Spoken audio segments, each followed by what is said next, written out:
Kerja di sawit lagi bos. Untuk kali ini ada problem PC 300/8. Dia ngomongnya problemnya engine low power. Ketemu lagi dengan engine low power. Oke, itu penampakan yuk alatnya itu. Nah, sawit bos, sawit. Hutan sawit namanya low power. Langsung kita coba cek ya untuk segala problemnya seperti apa, nanti saya informasikan lagi. Sebelum troubleshooting tetap cek kondisi filter dan yang lainnya ya, oli baru lanjut untuk running. Mau dites dulu. Kalau sudah ketemu problem baru, nanti kita action. Sementara dites dulu sama operatornya. Oh, asapnya udah mengepul. Nggak usah dimatikan mas, nggak usah.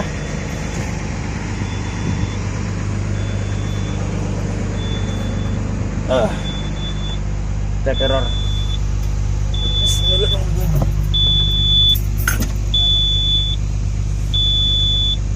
Errornya CA731.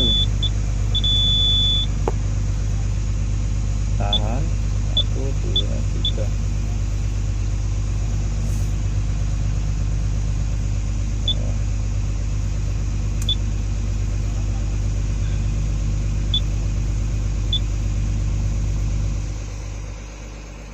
Tujuh tiga satu, engine backup sensor masalah ya.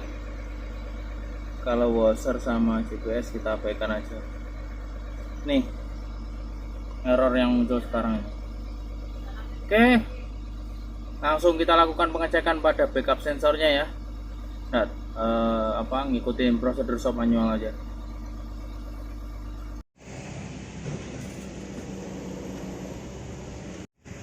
Di sensor terletak di bawah sini ya, di engine sebelah kiri. Nih akan kita lepas komponennya itu. Nah, kita lepas dulu. Kunci berapa itu sensornya? 10. Secara fungsi sih backup sensor ini imbang balik ya sama NE sensor. Jadinya kalau NE sensor itu menentukan silinder mana yang akan dilakukan penyemprotan.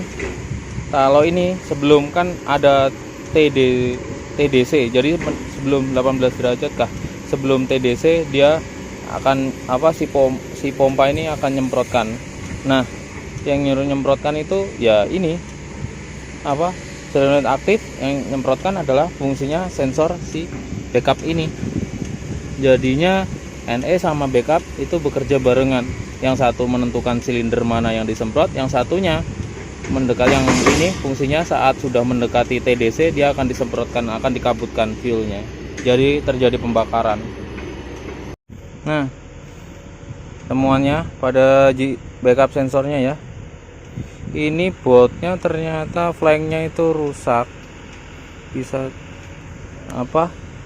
Flanknya rusak, jadi sensornya bisa goyang. Dan yang kedua,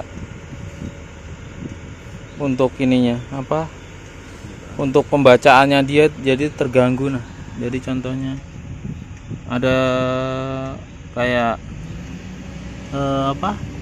bompel rusak, jadinya fluktuasi medan magnet yang dihasilkan bisa tidak maksimum.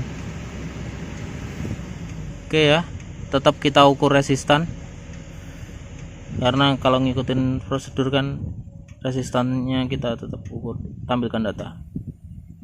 Ini secara resistannya ya, kita tes sedikit-sedikit ya. Tadi udah di repair menggunakan liquid gasket ya, untuk sementara dulu pakai LG. Yang penting nempel untuk tes performa bentar. tetap tidak mampu ya, walaupun dikasih LG tetap error karena tadi kan ujungnya sowak. Oke, spare partnya sudah datang. Namanya ini apa tadi kemarin, apa, backup sensor, apa, backup engine backup sensor, atau biasa di PCB bisa disebut G sensor. Oke, kita pasang di unitnya. Untuk apa, o-ringnya jangan lupa dilumasin grease, tapi tipis saja ya, ini kebanyakan ini, pokoknya dibikin tipis sekali, tipis saja. Oke, sudah kita pasang ya. Nah, udah mountingnya bagus, dudukannya bagus. Oke, kita tes performa. Oke, ternyata saat sudah dites ternyata masih error. Jadi kita lakukan simulasi nih dengan gunain obeng untuk mengetahui timingnya itu bermasalah. Ternyata errornya sempat hilang walau beberapa detik. Oke, kembali ke Spanyol. Pengecekan yang pertama untuk NE speed sensor, apakah ada kerusakan? Ternyata kondisinya aman ya. Selanjutnya pengecekan kedua pada engine backup sensor sudah kita lakukan penggantian, dimana temuannya itu kan rusak, itu udah ganti, aman ya berarti. Dan yang ketiga adalah ini pengecekan pada sensingnya si sensor aman juga. Dan untuk sensingnya si NE sensor yang di belakang itu kondisinya juga dalam keadaan bagus, berarti cowakannya mantap lah, ya kan. Nah, kuncinya di sini nih. Kan tadi saat kita ukur melakukan pakai obeng tadi kan udah hilang tuh. Berarti sekarang tinggal satu itu kesimpulannya, dimana timingnya adalah bermasalah.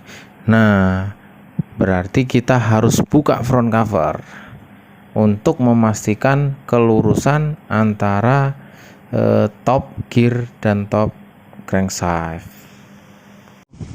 Jadi rencananya karena sensor yang di sini ini sudah membaca baik dan sensor yang di sini ini membaca baik, sudah kami ukur dari sini. Tadi kan sensornya rusak Pak, jadi tidak bisa deteksi antara sini ke sini sensornya ini. Kita lakukan penggantian, sudah baik bacaannya tapi masih error, masih masalah.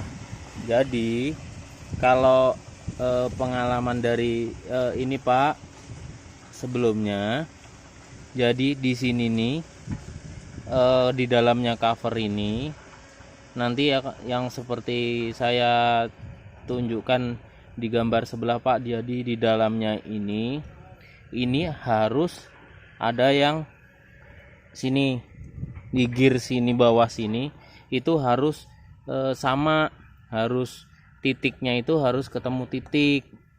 Nah, otomatis saya harus buka cover yang ini Pak.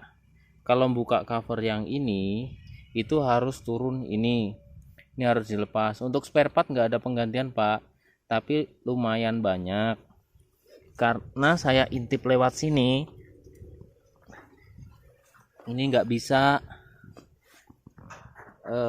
saya intip lewat sini, jadi harus bukanya ini keliling. Bautnya ini pun ada yang kendor, jadi kayaknya udah pernah dibongkar juga Pak yang depan sini.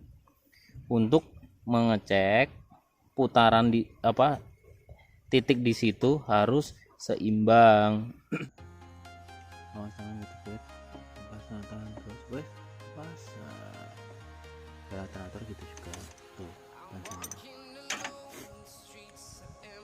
Nah kan kayak gini agak susah toh, lebih baik difoto dulu, taruh pelindung biar si pennya nanti saat ditaruh nggak rusak situ. Satu lagi awas ada kardus buat pelindungnya dia di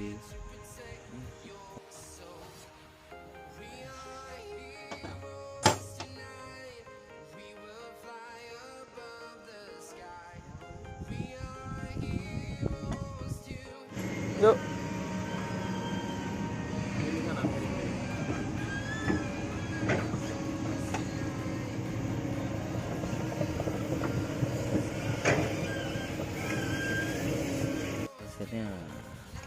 pelepasan proses cover. Paman tuh paman limpal. Wis longgar. Yang bawah dulu, yang bawah harus longgar dulu. Nah, langsung wes. Oke.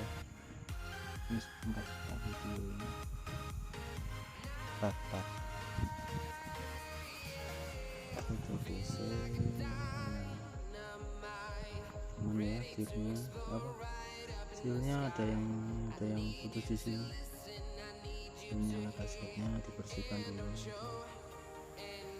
Oh, ini ada yang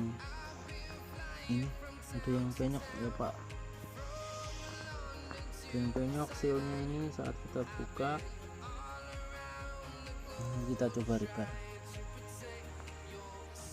1, 2, 3, 4. Ya sesuai ya. Oke ya, untuk temuannya dari timingnya yang ini yang timingnya supply pump sudah sesuai ya, titik 0 sama 0-nya tuh kelihatan. Tapi timing yang sini ini kemungkinan tidak ketemu karena si gearnya ini kebalik masangnya. Ini harusnya di sini ini ada tandanya, tapi sekelilingnya ini tandanya kayak dibaliknya. Oke, di sini kita akan simulasi dengan mengetopkan NE ya. Jadinya crankshaftnya kita topkan. Terus kita cek di gearnya supply pump sama gearnya crankshaft itu berputar. Kita coba cek valve clearance-nya ya, harusnya lari. Ini kan valve clearance silinder top 1 intake free, exhaust free. Silinder 2 intake-nya free udah sebedul, exhaust-nya ini mati. Oke, benar. 3 benar, intake-nya exhaust-nya free, benar, udah benar, tapi jauh. Oke, silinder nomor 4 Intake-nya mati. intake-nya free. Harusnya free memang, benar. Exhaust-nya free, harusnya mati. Oke, masalah lari untuk nomor 4. Yang nomor 5 itu harusnya exhaust. Innya lari, innya gerak, exhaustnya free juga. Yang top 6 harusnya mati itu. Yang silinder nomor 6 harusnya mati semua. Itu intake-nya gerak, exhaustnya mati. Oke. Saat NE terbaca top di silinder di supply pump, dia belum terbaca top. Harusnya ini ke sini. Ini tandanya. Jadi ini agak ke sini dikit. Topnya. Ini putar ke sana, ini kurang ke sana, ini kurang ke sini nih. Ini posisi 0 ini harus ke sini nih. Terus dari si camshaftnya itu harus ke sini juga, dia ke arah sini. Jadinya camshaft itu kurang ke arah sini. Si supply pump kurang ke arah sini. Ini untuk top, biar top NE, jadi crankshaftnya top. Nah, makanya pembacaannya di sini sudah membaca NE-nya, tapi posisi G-nya dia itu belum kebaca karena ini nolnya ada di sini nih. Nolnya sini sama di mana? Ini nolnya ini. Nolnya di titik ini nih. Titik ini sama titik ini. Jadi 1, 2 harus ketemu sama 1. Memang sedikit sekali ini nih. Harusnya top ini di sini nih. 1 gigi ini yang menentukan topnya si G. Nah, yang saya tampilkan ini untuk mempermudah sih pembacaannya. Jadi tanda merah itu sebenarnya adalah posisi top 1. Jadi anggap aja NE sensor sama G sensor itu satu garis lurus. Jadinya harusnya NE sensor nyensing, G sensor juga nyensing. Seperti tanda panah yang saya gambarkan itu. Nah, sedangkan yang terjadi dalam kondisi unit yang sekarang ini, timingnya tuh meleset, di mana NE itu duluan dia ke sensing duluan, baca duluan, habis itu sepersatu tit lah, baru dikejar oleh si G. Jadi ngomongnya si controller ini membaca NE dan G sensor tidak sama. Dan sebagai akibat hal tersebut muncullah error CA731. Artinya engine backup PES ya. PES-nya error atau tidak sama. Running ya. Oke, setelah kita cek problemnya.